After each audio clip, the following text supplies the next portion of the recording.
오늘 우리에게 주신 하나님의 말씀 스가랴 3장 6절 7절입니다. 스가랴 3장 6절 7절 말씀 함께 읽겠습니다. 여호와의 천사가 여호수아에게 증언하여 이르되 만군의 여호와의 말씀에 내가 만일 내 도를 행하며 내 규례를 지키면 내가 내 집을 다스릴 것이요 내 뜰을 지킬 것이며 내가 또 너로 여기 섰는 자들 가운데 왕래하게 하리라.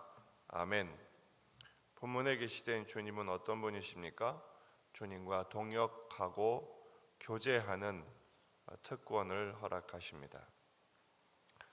스가랴의 8개 환상 가운데 4번째 환상이 계속 이어지고 있습니다. 불에 거슬린 나무처럼 더럽혀진 옷을 입고 여호와 앞에 선 대제사장 여호수아에 대한 하나님의 격려와 그를 다시 세우시는 그 섭리를 계속 말씀하고 계세요. 6절 여호와의 천사가 여호수아에게 증언하여 이르되, 원래 증언하는 것은 선지자가 할 일입니다. 그런데 오늘 본문에서는 천사가 그 증언의 선지자의 역할을 대신하고 있죠. 그만큼 강력하고 단호한 하나님의 말씀을 증언하는 것이라고 볼 수가 있습니다. 물론 스가랴를 통해서 선포되고 있습니다. 아름다운 옷을 입히고 정결한 관을 씌우신 후에 말씀하시는 것이죠. 2가지 조건과 2가지 약속이 소개되어 있습니다. 7절 한 절에 만일 이렇게 시작하죠. 만군의 여호와의 말씀에 내가 만일 내 도를 행하며 내 규례를 지키면, 이렇게 시작이 됩니다. 내 도를 행하며, 직역하면 내 길을 걸으며, 이런 뜻이죠. 대제사장 여호수아에게 비록 지금은 불에 그슬린 나무 같지만 아름다운 옷을 입히시고 정결한 관을 씌우신 후에 주님이 이런 기대를 하신다라는 것이죠. 내 길을 걸으며. 하나님의 길을 걷는다는 것이 무엇일까요? 다윗처럼 말씀의 길을 걷는 것을 말합니다. 열왕들의 2가지 길이 있죠. 하나는 다윗의 길을 걷는 왕들, 또 하나는 여로보암의 길을 걷는 왕들이었어요.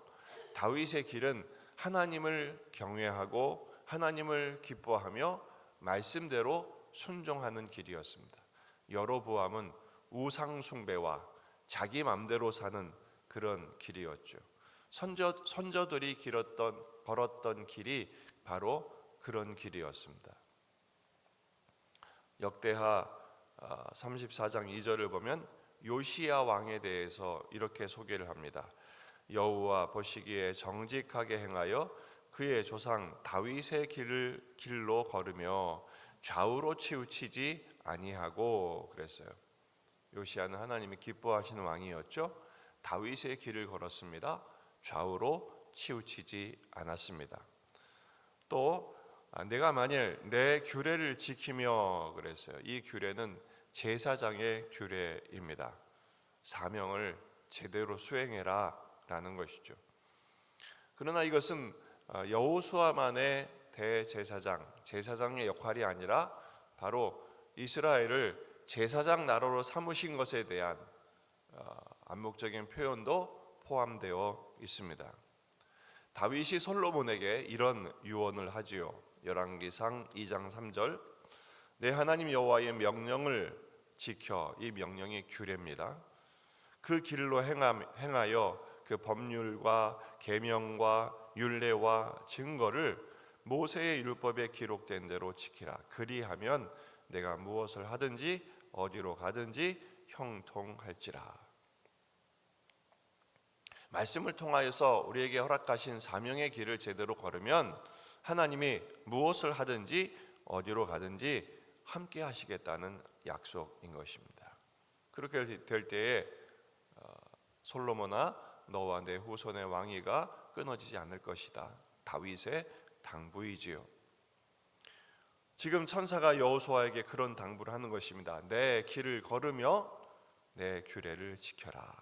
그러면 두 가지를 약속하시죠. 내 뜰을 지킬 것이며 또 내 집을 다스릴 것이요. 먼저 내 집을 다스릴 것이요 이렇게 말씀하죠. 내 집을 다스린다는 것은 다스린다, 재판한다는 뜻입니다. 원래 왕정 이전에는 제사장이 판사의 역할도 대신했습니다.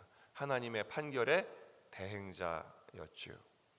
새로운 성전에서 새로운 제사장으로서 하나님의 판결을 대행하는 자로서 여호수아의 리더십을 세워주고 계십니다. 예루살렘 공동체를 향한 하나님의 기대이기도 합니다. 열방을 위한 제사장 나라의 역할을 감당해라 이렇게 말씀하시는 것이, 내 뜰을 지키라, 성전 마당을 관리하고 책임지라는 것입니다. 전에는 이 성전이 훨씬 더 화려했죠. 또 제사의 내용도 풍성했습니다. 하지만 하나님이 심판하고 말았지요. 왜 그렇습니까? 하나님의 성전을 지키는 일에 소홀했기 때문에 그렇습니다. 이제 진정한 제사장의 그 직무를 수행하라고 말씀하십니다. 성전의 규모나 제사 내용의 많고 적음의 문제가 아니라 진정한 성전의 기능은 무엇입니까? 하나님의 말씀에 순종하는 자신을 내어 드리는 것이죠. 베드로전서 2장 9절, 그러나 너희는 택하신 족속이요 왕 같은 제사장들이요. 여러분, 우리도 하나님의 제사장들로 부름을 받았음을 확신하시고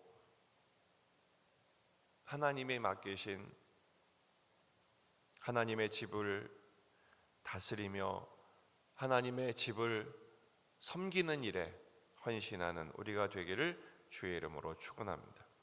왕 같은 제사장으로 우리가 해야 할 일이 뭡니까? 자기 몸을 거룩한 산 제물로 드리는 예배자의 삶을 사는 것입니다. 주님의 사랑의 통로로서, 축복의 통로로서 이웃을 섬기고 사랑하며 베푸는, 나누는 자의 삶을 살아가는 것입니다. 그때 하나님께서 또 하나를 행하시겠답니다. 내가 또 너로 여기 섰는 자들 가운데 왕래하게 하리라. 여기 섰는 자들이 누굴까요? 바로 천상의 어전회의에 참여하는 자들입니다.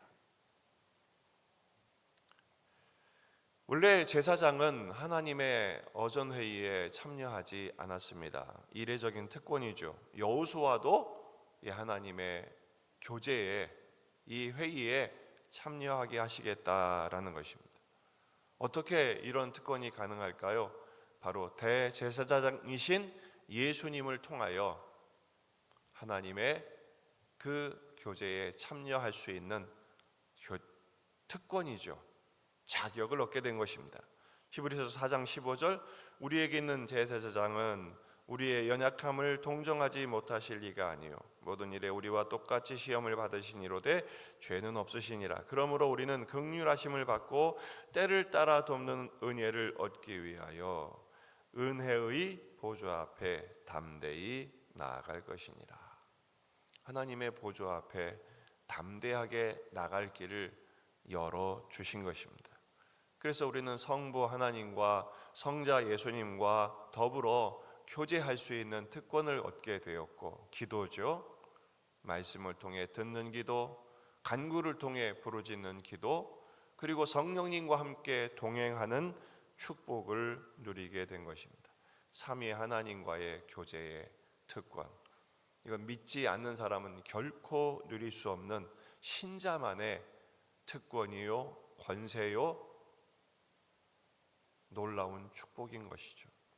이 주님의 은혜를 기쁨으로 누리며 내 길을 걸으라, 내 뜻을 행하라 하신 하나님 앞에서 하나님의 왕같은 제사장으로 부르심 받은 그 직무를 수행하는 저와 여러분이 되시기를 주의 이름으로 축원합니다.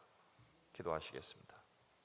말씀을 붙들고 우리 자신과 가정과 교회와 지역의 복음화, 민족의 복음화, 세계 복음화를 위해서, 환우들을 위해, 수험생들을 위해, 이제 새 학기를 맞는 우리 자녀들을 위해서 기도하시고, 군에 있는 아들들, 또 나라의 회복을 위해서